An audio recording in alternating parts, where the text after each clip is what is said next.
Salut à tous et bienvenue dans cette nouvelle série de vidéos qui va parler cette fois-ci de jQuery.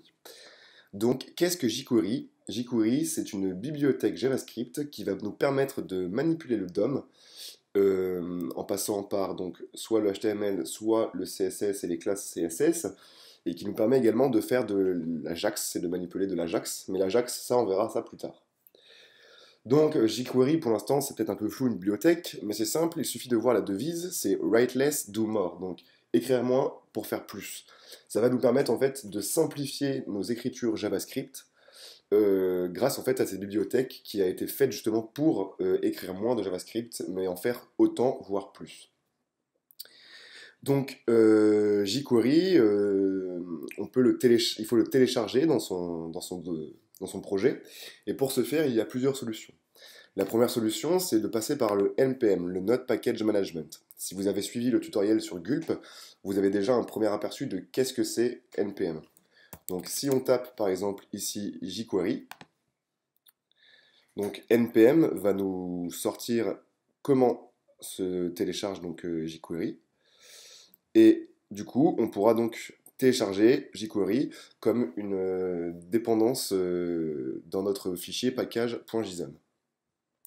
On a également Bower qui nous permet de le télécharger.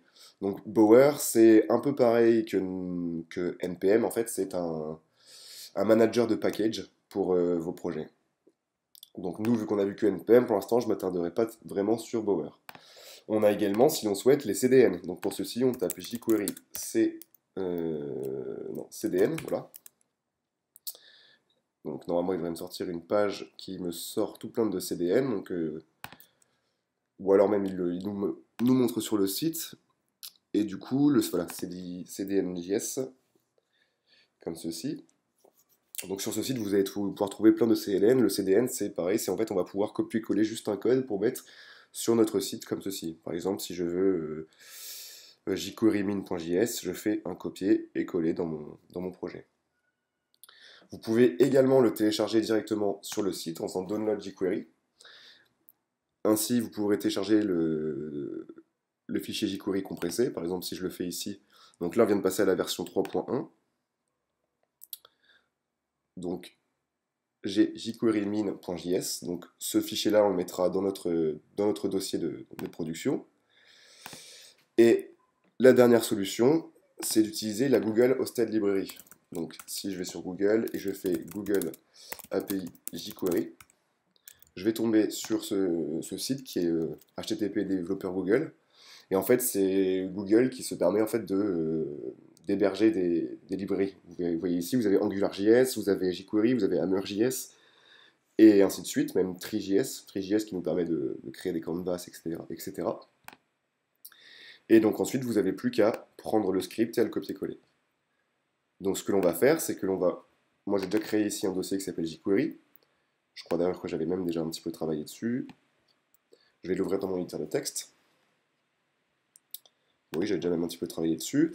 Et voilà, moi j'ai importé, juste avant la fermeture de la balise body, mon script jQuerymin.js, et je l'ai pris sur la Google API. J'aurais très bien pu utiliser ici en faisant jQuery CDN.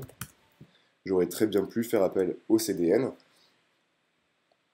en passant par le site CDN.js et prendre le jQuerymin.js comme ceci, pour ensuite le coller ici. D'ailleurs, il faut le coller dans la source et non pas à la place du script, comme ceci. Donc voilà plusieurs méthodes d'avoir jQuery dans son projet. Donc ensuite, avant d'attaquer un petit peu le vif du sujet, je vous conseille fortement d'aller jeter un œil donc, à la documentation jQuery qui se trouve ici dans l'onglet API documentation. C'est ici que vous allez trouver en fait toutes les méthodes qui marchent sur l'objet jQuery. Parce qu'en fait, comment marche jQuery? En fait, ils ont un objet global qui s'appelle jQuery, que l'on pourrait traduire avec un dollar, qui est exactement la même chose. Et ensuite, jQuery propose beaucoup de méthodes à ajouter sur cet objet. Donc, sur le API Documentation, vous avez énormément de choses. D'ailleurs, il y en a plein ici, par exemple AjaxStop, add, addBack, addClass, etc. Ça, ce sont des méthodes que l'on verra ensuite en pratique.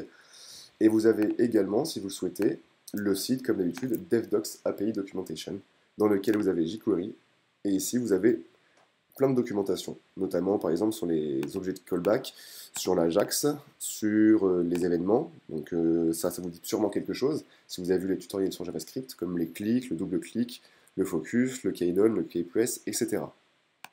Donc je vous invite, avant de commencer la suite de tutoriels, de commencer à vous imprégner un petit peu du fonctionnement de jQuery.